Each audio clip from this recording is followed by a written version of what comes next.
Halo teman-teman, selamat siang semuanya. Perspektif kesuksesan seringkali dinilai dari pencapaian besar. Namun, esensi kesuksesan yang sesungguhnya adalah bagaimana proses tersebut mampu menginspirasi orang lain. Perkenalkan, saya Sylvia Wuda Akmala, mahasiswi Universitas Negeri Yogyakarta. Pada kesempatan video kali ini, saya mengajak teman-teman semua untuk menyelami kisah perjalanan, dedikasi, serta pemikiran luar biasa dari seorang akademisi dan peneliti yang sangat inspiratif. Beliau adalah Ibu Hajah Istianah MA, seorang dosen tetap di UIN Sunan Kudus yang sangat produktif dalam melahirkan berbagai karya ilmiah di bidang tafsir, hadis, dan sejarah pemikiran Islam. Tidak hanya aktif mengajar dan meneliti, beliau juga seorang penulis yang telah menelurkan berbagai karya berharga secara personal. Bagaimana rahasia di balik produktivitas beliau?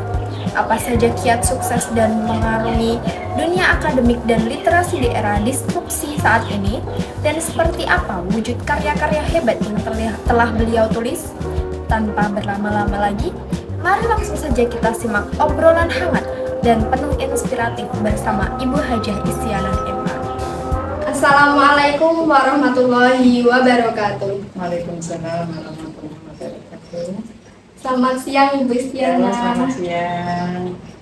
Pertama-tama, saya ingin mengucapkan terima kasih yang sebesar-besarnya kepada Ibu karena telah meluangkan waktu di tengah kesibukan Ibu yang padat untuk berkenan menjadi narasumber saya pada hari ini. Perkenalkan, nama saya Sylvia Wuda Akmala, mahasiswa dari Universitas Negeri Yogyakarta. Kedatangan saya kali ini adalah dalam rangka pemenuhan tugas praktik wawancara, di mana kami diminta untuk menggali ilmu dan pengalaman dari tokoh atau akademisi yang inspiratif. Mengingat rekam jejak Ibu yang luar biasa di bidang akademik, penelitian, tafsir hadis, dan publikasi, kami merasa Ibu adalah sosok yang sangat tepat untuk saya wawancarai dengan topik profil sukses dan inspiratif akademisi. Wawancara ini diperkirakan akan berlangsung sekitar 15-20 menit ke depannya, Ibu. Pertanyaannya nanti akan meliputi perjalanan karir, aktivitas penelitian Ibu, hingga tips-tips bagi para mahasiswa di luar sana nanti. Apakah Ibu sudah siap dan bisa kita mulai sekarang? Oh, bisa. Baik, langsung saja ke pertanyaan yang pertama. Ibu Istianah, saat ini Anda aktif sebagai dosen tetap dan akademisi di UIN Sunan Kudus. Bisa diceritakan sedikit bagaimana awal mula perjalanan karir Ibu hingga akhirnya memilih mendedikasikan diri di kampus tersebut? Oh iya, ini perjalanan ini tidak mudah Mbak, melalui proses yang sangat panjang untuk bisa menempuh sampai ke jenjang mengajar di kampus, karena kebetulan sebetulnya dulu itu jurusan itu ya sebetulnya itu tidak di pendidikan, tetapi setelah lulus dari S1-nya itu jurusannya Fakultas Syariah, program studi Muamalah, terus kemudian Ibu menempuh pendidikan jenjang S2 Fakultas Usuluddin. Nah, terus kemudian dari situlah Ibu istilahnya itu mengabdikan diri, karena sejak kecil sebetulnya itu pengen jadi guru TK. Iya, pengen jadi guru TK, terus kemudian masuk kuliah itu diarahkan prodinya, dan kebetulan prodinya itu tidak terkait dengan pendidikan. Iya, jadi waktu itu ya Ibu sebagai yang mengarahkan adalah kakak, jadi sam'an wa ta'atan begitu. Terus kemudian masuk S2 itu juga mendapat arahan lagi ya, tidak ambil syariah tapi ambil usuluddin gitu.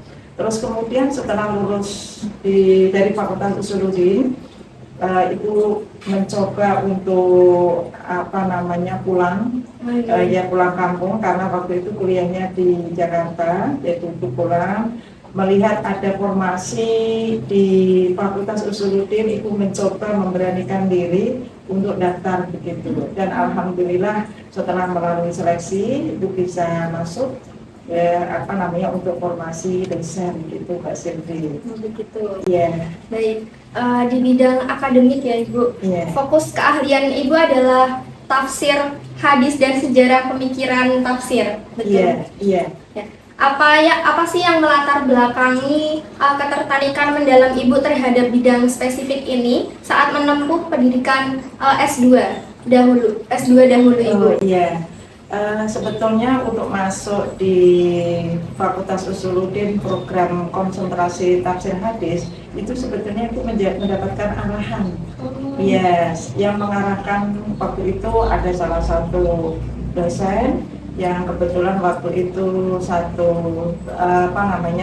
tempat tinggalnya itu bareng, terus kemudian tahu kalau ibu itu mau mendaftar S2, coba Mbak ambilnya di prodi atau Fakultas Usuluddin. Nah, ternyata alhamdulillah setelah lulus dari menempuh jenjang pendidikan S2, itu tadi memberanikan diri dan di kampus di mana itu mendaftar itu memang itu diberi mata kuliah untuk mengaku mata kuliah, diantaranya sejarah pemikiran tafsir. Terus kemudian terkait dengan mata kuliah keagamaan ya, karena mengajar di prodi bimbingan konseling Islam. Ya, dan ibu teringat betul dengan pesan teman ibu yang mengarahkan bahwa Al-Quran ya atau ilmu tafsir atau di Fakultas Usuluddin itu adalah akarnya ilmu gitu. Maka karena beliau itu tahu bahwa ibu itu lulusan dari Institut Ilmu Al-Quran ya di Jakarta. Di sana itu mahasiswanya juga memang harus menghafal Al-Quran gitu. Makanya beliau itu mengarahkan kalau saya itu lebih baik ambilnya Usuluddin gitu. Itu ceritanya. Iya. Itu Mbak Silvi. Baik. Lalu salah satu penelitian Ibu itu yang menarik adalah mengenai kontribusi Kiai Soleh Darat dalam penulisan tafsir di Indonesia, betul ya Ibu? Oh iya. Nah, mengapa figur Kiai Soleh Darat itu penting untuk diangkat dalam perkembangan tafsir di Nusantara itu? Terus apa sih temuan paling inspiratif dari penelitian tersebut menurut Ibu sendiri? Oh iya. Kiai Soleh Darat adalah sosok kiai yang dalam berjuang melawan penjajah Belanda itu tidak dengan pedang atau bambu runcing ya, tapi bagaimana masyarakat Jawa terutama Pantura itu dilatih ya, diajak untuk berpikir, karena pada masa Belanda itu Belanda melarang ya masyarakat Indonesia khusus umumnya, terutama di Pantura pada khususnya itu tidak boleh mengkaji Al-Quran. Masyarakat itu hanya dibolehkan untuk membacanya saja.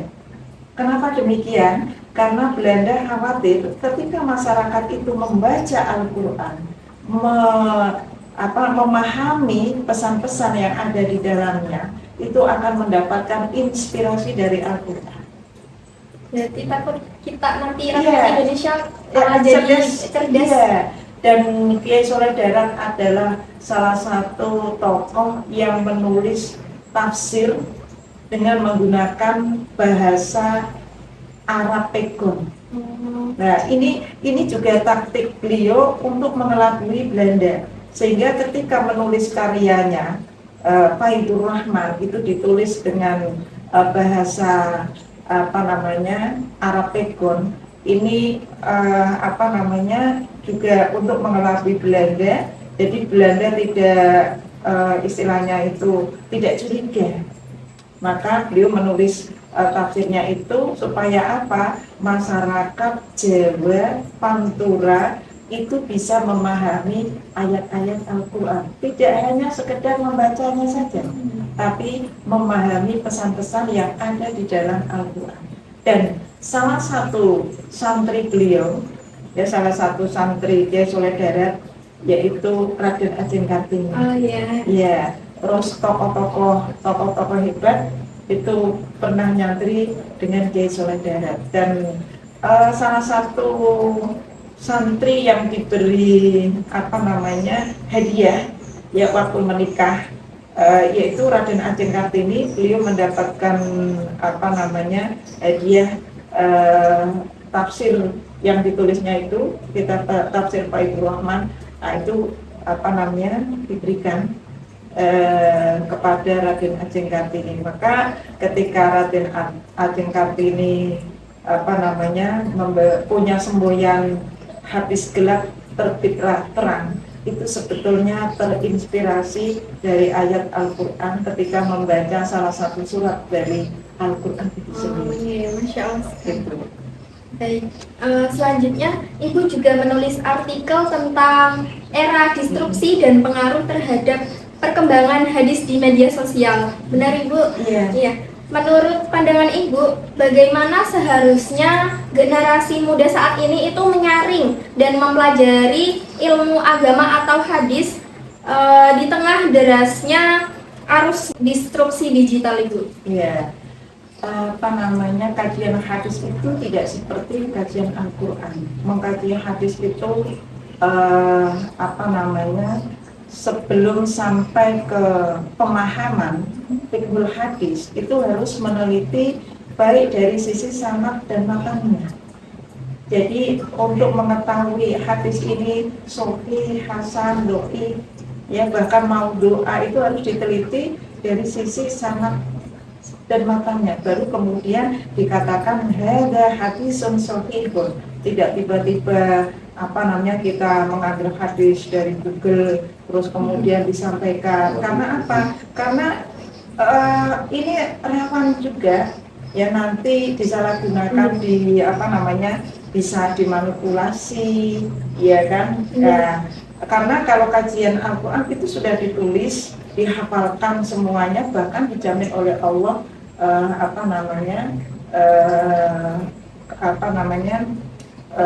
di dalam salah satu ayat itu kan sudah dijelaskan ya, sudah dijamin oleh Allah. Berbeda dengan hadis begitu. Nah, hadis ini bahkan Nabi jauh-jauh hari itu sudah bersabda dalam salah satu sabdanya, bunyinya gini, man kadzdzaba alayya muta'ammidan waliyatabawa maq'adahu minan nar. Jadi pemalsuan hadis itu sudah terjadi pada masa era setelah Rasulullah. Jadi setelah pada masa Ali bin Abi Thalib, nah itu sehingga hadis itu banyak dipalsukan. Nah, makanya di era disrupsi ini ya, di era teknologi ini, ketika seseorang itu mau mengutip hadis, mau dijadikan sebagai mungkin untuk ceramah atau menulis karya ilmiah, itu juga harus mengutip dari kitab aslinya, yaitu kitab hadis gitu. Karena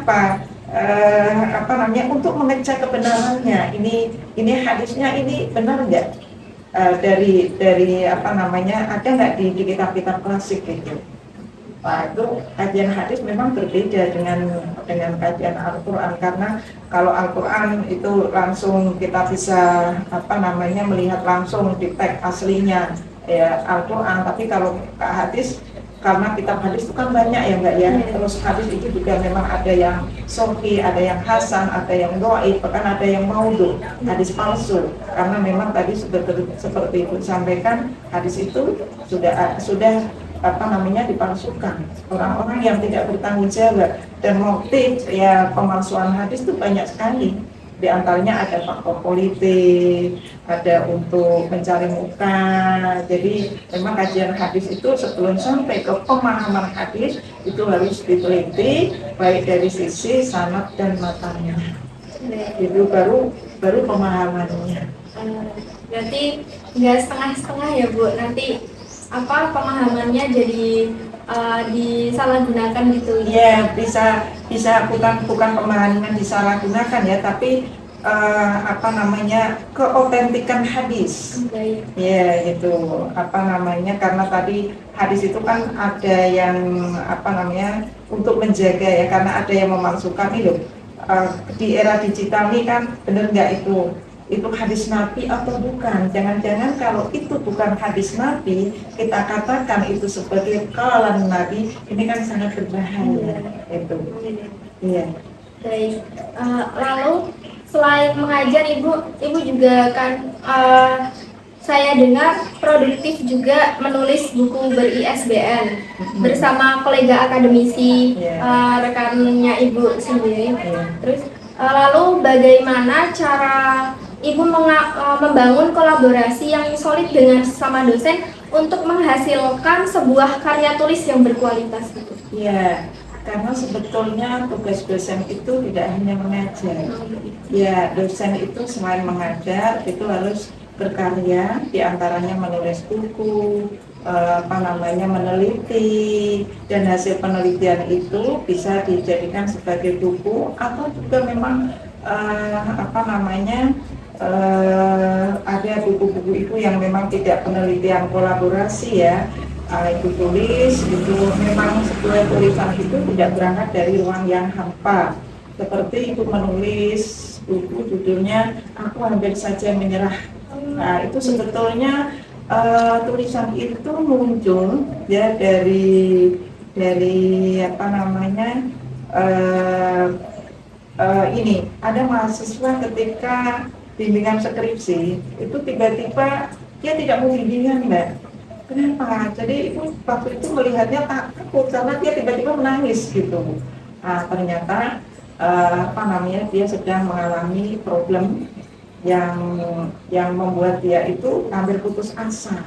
Nah, dari situlah itu terus bagian itu ibu tuangkan dalam tulisan di buku itu ya, diantaranya memeluk takdir ya. Nah, ini salah satu isi dari buku itu. Terus kemudian banyak hal ya, bahwa hidup ini kan perjuangan ya Mbak ya. Jadi apapun kondisinya itu dijalani dengan tenang ya kan, dengan hati yang lapang, jangan mudah menyerah gitu, karena memang kita itu semuanya akan menjalani ujiannya masing-masing. Ya, tidak ada manusia yang hidupnya itu baik-baik saja. Ya, meskipun itu kan tidak semua itu harus dipublikasikan ya, tetapi bagaimana ketika ada ujian, ya Allah itu sudah mengukur, pasti kamu bisa, pasti kamu mampu, ya kan? Karena Allah itu tidak memberikan ujian di luar batas kemampuan hambanya, pasti aku bisa, kalau gitu ya kan? Nah makanya di keheningan malam menangislah, bersimpulah pada Allah gitu, Sang Maha Kuat gitu ya kan, karena kita ini lemah kan, maka kita bersandarnya kepada Allah, bukan bersandar kepada manusia. Kalau kita bersandar kepada manusia, dia berpaling, kita akan mengalami luka yang sangat dalam. Tapi kalau kita mendekat pada Allah, justru itu hati kita semakin tenang. Bahkan dalam dalam hadis juga disebutkan kalau kita mendekat ya dengan berjalan, Allah itu akan menyambutnya dengan berlari gitu. Dalam salah satu hadis kecil yang gitu Mbak Silvi. Insya Allah sekali ya Bu. Baik. Lalu pertanyaan selanjutnya langsung ya Ibu. Ibu Istiana, selain aktif mempublikasikan artikel, jurnal ilmiah dan buku bersama kolega akademisi, saya mendengar juga bahwa Ibu juga aktif melahirkan karya-karya tulis yang bersifat pribadi. Terus boleh diceritakan sedikit Ibu apa saja fokus tema atau judul karya yang Ibu tulis secara personal tersebut, dan jika tidak keberatan apakah boleh ditunjukkan kepada kami beberapa contoh fisik buku atau karya yang paling berkesan bagi Ibu agar bisa dilihat juga oleh teman-teman yang menyaksikan video wawancara ini nanti. Mbak Silvi, terima kasih. Ya, ini salah satu buku yang tadi sebetulnya Ibu sudah sampaikan. Ini karya pribadi. Ini sebetulnya tidak tidak berangkat dari penelitian yang membutuhkan pemikiran yang sangat dalam ya, karena ini sebetulnya tulisan-tulisan lepas yang setiap hari Ibu tulis di IG. Oh, iya. Ya, karena IG menurut Ibu itu tidak hanya sekedar untuk upload foto ya, tapi bagaimana kita bisa menulis di sana. Siapa tahu tulisan-tulisan itu membawa manfaat bagi orang lain. Tulisan yang Ibu upload di IG itu berbentuk quote-quote gitu, tulisan-tulisan pendek. Mudah-mudahan dengan membaca quote-quote yang ada di IG Ibu itu yang mungkin orang ketika, karena tema-temanya itu ya lebih banyak dekat dengan spiritual ya, seperti tadi ada mahasiswa yang hampir putus asa, yang menyerah ya karena putus cinta dan sebagainya gitu ya. Tapi setelah ketemu sama Ibu ya, Ibu bilang begini, nggak apa-apa sekarang menangis, nggak apa-apa itu ya, supaya lega gitu, tapi jangan terus terlalu lama gitu ya, bahwa kenapa meskipun sama-sama dulu itu suka, sekarang itu putus, jadi jangan khawatir, nanti Allah akan pertemukan dengan jodoh yang lebih baik, yang lebih cantik gitu. Nah itu makanya Ibu tulis, pertama Ibu tulis di IG, tetapi kemudian kenapa tidak Ibu bukukan saja gitu. Setelah Ibu bukukan, alhamdulillah yang baca justru orang-orang dari umum dan Ibu tidak kenal, karena melihat IG Ibu ya. Terus ini juga ada salah satu dokter Vicky, itu beli sampai banyak dihadiahkan kepada karyawan-karyawannya. Jadi intinya itu untuk memotivasi, karena di dalam buku ini itu sebetulnya dari quote-quote yang sudah Ibu bagikan di IG gitu. Jadi tema-temanya ada tentang sabar, ada tentang syukur, ada tentang takdir ya, bahwa hidup itu adalah perjuangan, hidup tanpa perjuangan akan kehilangan maknanya.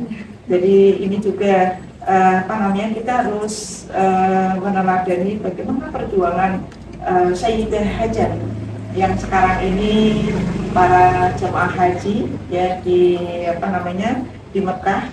Itu nama Hajar itu diabadikan dalam salah satu rukun haji ya kan, perjalanan dari Bukit Sofa dan Marwah. Ini perempuan yang tangguh ya, berjuang, tidak mudah menyerah, tapi di titik yang hampir menyerah, disitulah pertolongan Allah itu datang. Nah itu harus kita teladani. Jadi perjalanan Hajar dari Bukit Sofa ke Marwah untuk mencari air ini kan tidak mudah. Seorang diri hanya ditemani bayi mungilnya yaitu Ismail, tapi di tengah-tengah padang pasir yang tandus, disitulah Allah memberikan pertolongan. Tapi pertolongan itu tidak terus hadir begitu saja, tapi melalui ikhtiar yang dilakukan oleh Sayyidah Hajar tanpa kenal lelah, dan hatinya hanya dipautkan kepada Allah sama beri kehidupan. Jadi dipasrahkannya pada disitulah pertolongan itu datang. Jadi tidak terus menyerah begitu saja. Nah kita pun juga harus meneladani itu. Ya contoh lagi semut ya Mbak ya. Semut itu kan binatang kecil. Ketika dia berjalan merayap, dia jatuh, dia akan mencoba lagi bangkit untuk merayap lagi, untuk ini lagi. Nah kita pun juga seperti itu, ketika terjatuh tidak apa-apa ya, jangan mudah menyerah. Ketika jatuh harus berusaha untuk bangkit, jatuh lagi, berusaha lagi gitu. Jadi jangan mudah menyerah itu, dan mudah putus asa. Jangan mudah putus asa, karena judul ini kesalahan terbesar dalam hidup adalah menyerah. Ya, jadi apapun kondisi yang kita alami ya. Mungkin orang itu saat ini berada di titik yang paling rendah, bagaimana dia itu harus bisa menaikkan level yang lebih tinggi. Dengan apa itu? Dengan mendekatkan diri pada Allah. Ya, dengan bersujud, kening itu menempel di tanah. Tapi ini sampai terdengar di pintu langit itu menggema, ya kan, apa yang selama ini digundakan, digelisahkan gitu, yang menggema di langit. Nah, kita kan harus diimbangi itu gitu Mbak. Jadi jangan larut dalam kesedihan. Nah, ini diantara yang ada isi di dalam buku ini gitu. Jadi dalam kehidupan dunia ini pasti orang itu mengalami ujian, dan ujian itu sebetulnya Allah rindu pada kita supaya kita itu mendekat. Kalau orang hidupnya baik-baik saja, maka dia tidak akan merangkak, dia tidak akan mendekat pada Allah gitu. Tapi ketika kesulitan inilah, maka dia akan mendekatnya itu kan beda gitu. Nah, makanya di sini ada bab juga sholat itu sebagai ruang rindu untuk berkomunikasi kepada Allah. Nah, di tengah malam ya. Nah, makanya ini tadi seperti yang disampaikan bahwa itu juga harus diimbangi dengan tadi itu tirakat itu.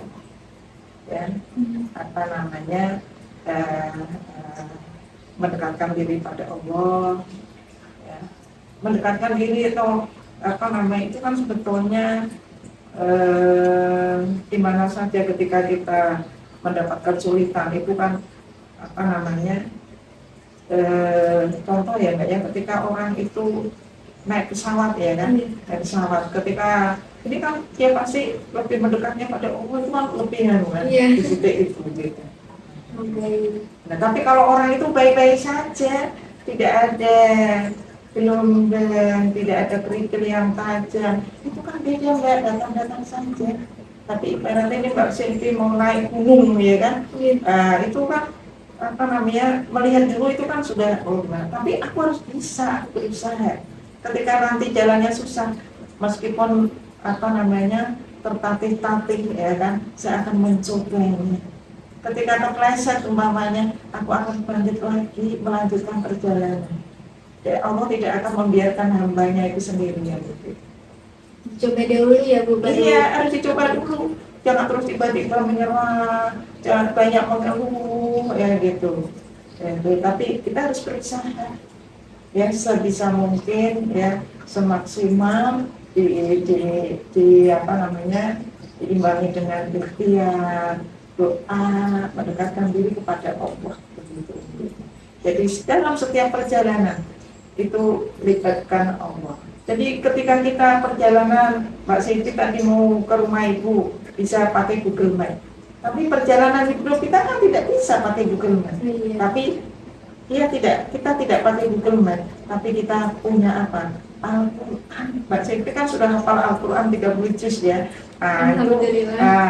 Itu ayat-ayat Al-Quran yang dibaca setiap harinya, pesan-pesannya itu kita pahami, kita amalkan. Jadi setelah hafal itu tidak hanya sekedar dihafal saja, tapi bagaimana pesan-pesan indahnya itu ya kita pahami, kita amalkan dalam kehidupan sehari-hari. Dan itulah Al-Quran sebagai petunjuk. Bahkan dikatakan oleh Nabi dalam salah satu hadisnya, innaha dal Qur'ana maktubatullah. Al-Quran itu adalah hidangan Allah, maka nikmati hidangan itu. Iya kan? Hidangan itu kan sudah disajikan, maka nikmati itu hidangan itu. Ya meskipun sibuk, gimana? Diluangkan untuk menikmati hidangan itu. Karena hidangan ini itu yang mengantarkan kita menuju pintu gerbang kebahagiaan. Semoga juga kebahagiaan dunia dan akhirat. Amin. Jadi Qurannya itu ya tetap dijaga meskipun tugas kuliahnya itu banyak, iya kan? Ya, bagaimana kita itu bisa mengatur waktu itu gitu. Jangan Qurannya sudah berjuang menghafal bertahun-tahun di pondok, terus kemudian ini kuliah. Ya, ini tantangan, memang tantangannya sangat besar. Nah itu, nah ini karena map-nya itu ya itu tadi apa namanya Al-Quran gitu. Iya, kayak petunjuk. Kalau kita perjalanan fisik, kita pakai Google Map, itu kadangnya keliru ya Mbak ya. Tapi kalau Al-Quran sebagai petunjuk hudal linnas, ya petunjuk bagi umat manusia. Tidak akan keliru. Iya, tidak akan keliru. Ya, akan mendapatkan kebahagiaan dunia dan akhirat. Bahkan Nabi tadi sudah menyampaikan Quran itu sebagai hidayah Allah. Baik. Ya. Selanjutnya sebagai dosen tetap yang aktif mengajar di berbagai program studi seperti IPT, ilmu hadis, hingga BKI Ibu, meneliti sekaligus mempublikasikan karya. Bagaimana sih strategi Ibu dalam membagi waktu agar semua peran tersebut itu dapat berjalan dengan seimbang dan maksimal? Ya, baik Mbak Silvi, bahwa tugas dosen itu tidak hanya mengajar, seperti tadi disampaikan ya, ada tridharma perguruan tinggi. Jadi dosen selain mengajar, meneliti, melakukan pengabdian. Jadi 3 item itu harus terpenuhi. Jadi di sela-sela mengajar, itu kesibukan mengajar, itu juga dosen harus meneliti, mempublikasikan hasil penelitiannya, terus kemudian melakukan pengabdian. Nah itu 3 syarat yang tidak bisa tidak bisa dilepaskan begitu saja, tapi 3 item itu memang harus dijalankan. Nah bagaimanapun kesibukan mengajar, kesibukan menyiapkan materi dan sebagainya, itu juga harus bisa meluangkan waktu untuk meneliti. Iya, penelitian itu kan sebetulnya tema-tema ini juga tergantung keilmuan ya Mbak ya. Jadi kira-kira kalau dalam ini Al-Quran, kira-kira sekarang ini ada problem apa ya? Gitu. Seperti itu nulis tentang merawat alam. Itu ada tulisan itu juga yang sudah publish di salah satu jurnal. Itu relasi perempuan dan alam. Kenapa itu menulis itu ya? Karena kerusakan alam yang terjadi ini akibat ulah tangan manusia, dan perempuan dan alam itu punya relasi ya, yang relasinya itu gini Mbak. Alam itu adalah rahim, perempuan itu punya rahim. Maka antara alam dan perempuan itu harus sama-sama dirawat. Alam itu dirawat, perempuan juga harus dirawat. Perempuan itu punya rahim, maka perempuan itu tidak boleh mengalami tindak kekerasan. Jadi ketika seseorang itu melakukan tindak kekerasan terhadap perempuan, atau seseorang itu merusak alam, itu sama dengan merusak ciptaannya. Dan alam ini kan harus dirawat. Nah, itu tugas kita sebagai khalifah Allah di muka bumi. Jadi kita semua, laki-laki dan perempuan, ya, menjadi khalifah itu tidak hanya perempuan saja atau laki-laki saja, tetapi semua makhluk ya, baik laki-laki dan perempuan, ya kan. Di dalam Al-Quran kan sudah disebutkan di surat Al-Baqarah, A'udzubillahi minasyaitonirrajim, Bismillahirrahmanirrahim. Fa qala rabbuka lil malaikati inni ja'ilun fil ardi khalifah. Nah, khalifah ini kan tugas kita. Ya, untuk merawat alam. Itu tugas makhluk ya, artinya laki-laki dan perempuan untuk merawat alam agar alam ini lestari, ya kan. Jika alam itu dirusak, maka timbul bencana, ya kan. Maka tidak boleh membuang sampah sembarangan, itu diantaranya, ya kan. Tapi bagaimana kita merawat alam, diantaranya itu dengan menanam, ya, menanam pohon, jadi tidak boleh menggunduli, ya kan. Meskipun tidak punya lahan, ya, kita bisa menanam di pot-pot. Itu untuk apa? Untuk penghijauan, untuk oksigen. Nah itu apa namanya di antaranya ya supaya alam itu dilihat juga asli gitu.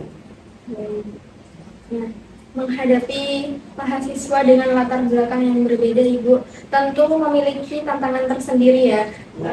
Bagaimana sih pendekatan atau metode pengajar yang Ibu terapkan agar materi yang cukup berat seperti sejarah pemikiran Islam itu dapat dapat diterima dengan menarik oleh mahasiswa, Ibu?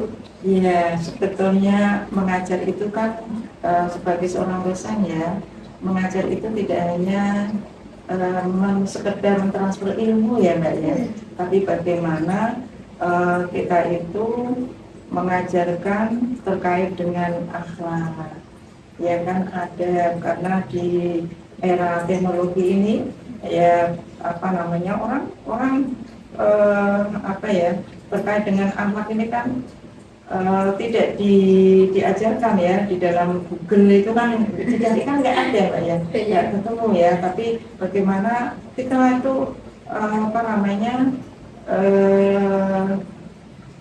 apa generasi saat ini ya Mbak ya, ini apa kalau ibu melihat itu gini, kurang rasa empatinya itu sudah mulai terkikis. Nah, maka ini juga tantangan sebagai seorang akademisi, bisa seorang mengajar, apalagi dengan tema-tema keagamaan. Ibu ingatkan ini, jadi terkait dengan adab, etika itu tetap harus dijunjung tinggi, begitu. Ya, karena apa namanya ini contoh-contoh kecil ya Mbak ya. Ketika kita naik kendaraan umum, banyak orang tua yang bergelantungan, tapi anak-anak muda itu dengan santainya saja, dia dengan asik membuka layar ponselnya, tidak memberikan apa namanya, disilakan orang yang lebih sepuh ini diberi kesempatan untuk duduk. Nah, ini kan contoh hal-hal seperti itu kan sudah mulai terkikis, karena kalau dia berdiri Mbak, dia tidak bisa lagi berselancar ya membuka layar ponselnya gitu. Di antaranya kan itu ya kan. Nah, ini penting ya untuk diingatkan terus ya di era teknologi ini gitu. Karena di era teknologi ini yang dekat itu belum tentu dia dekat tapi terasa jauh. Tapi yang jauh dia terasa dekat begitu. Karena meskipun berdekatan, kalau sama-sama membuka layar ponselnya masing-masing, dia seperti orang asing begitu.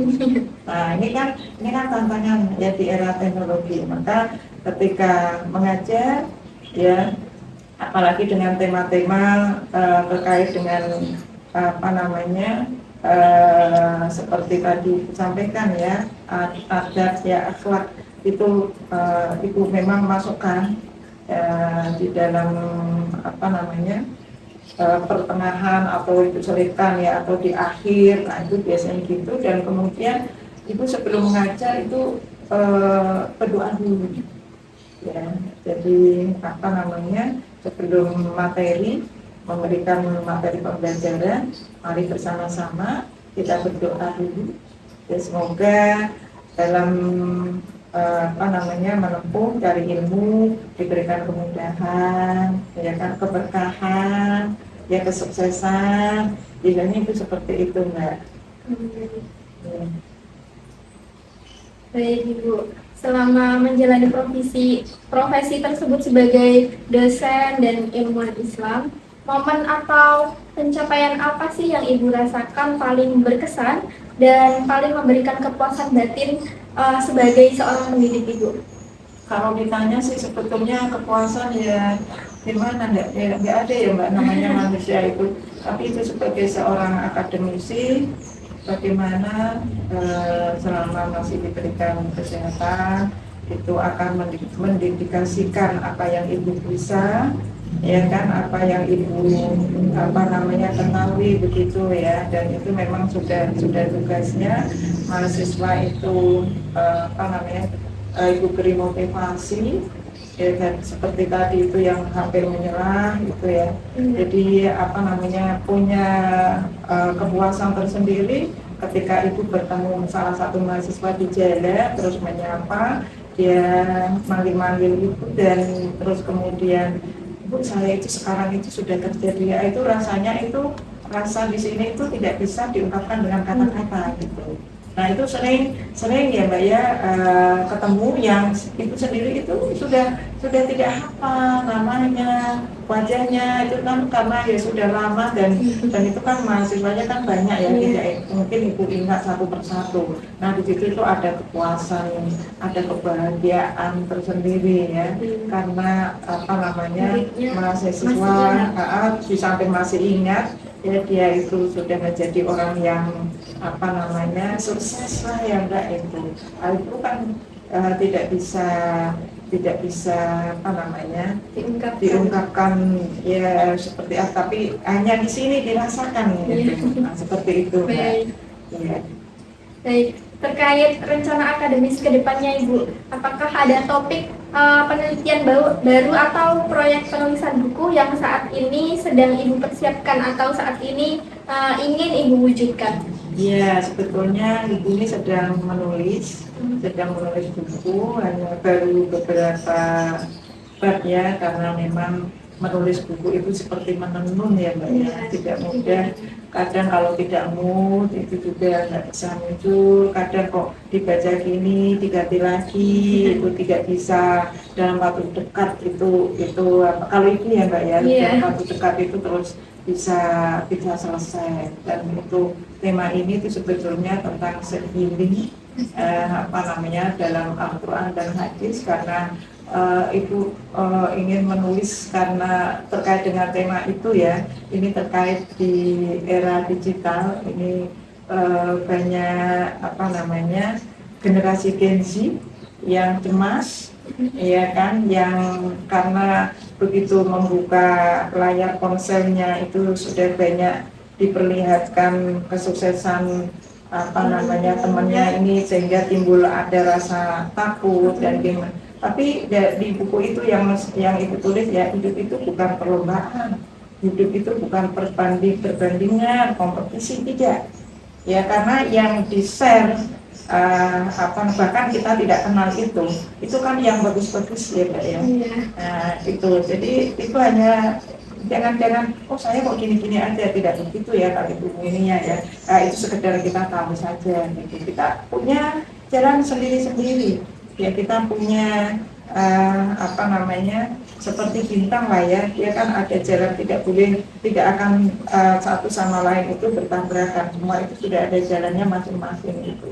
Jadi kita tidak boleh juga iri dengan pencapaian orang lain gitu. Masing-masing kita itu adalah bintang, masing-masing kita itu sebetulnya sudah diberi potensi oleh Allah, tapi bagaimana potensi itu harus kita asah gitu. Jadi kita jangan merasa pesimis ya, dengan pencapaian orang lain ya, tapi itu seperti Mbak Siti ya, saya akan mengasah potensi saya sesuai dengan passion ini gitu ya, seperti itu Mbak ya. Kira-kira di buku itu ya, orang hidup itu harus sabar dan syukur saling bersinergi. Iya, karena kalau kita itu selalu melihat rumput tetangga hijau ya, sementara kita tidak pernah melihat rumput di halaman sendiri ya kan, padahal rumput yang di halaman sendiri itu sebetulnya lebih indah, cuman kita kadang kurang memahami, atau kita itu merasa kurang gitu. Karena yang kita miliki saat ini itu sebetulnya nikmat itu sangat sangat melimpah gitu.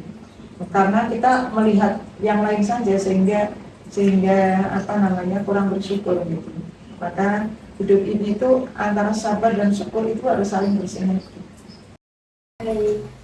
Tidak terasa Ibu, kita sudah di penghujung pertanyaan ini.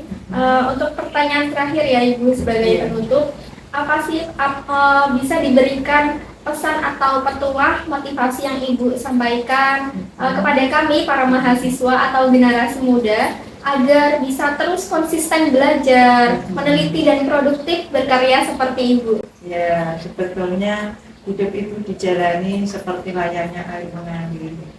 Ya kan, air mengalir, jadi sehingga kita itu tidak stres.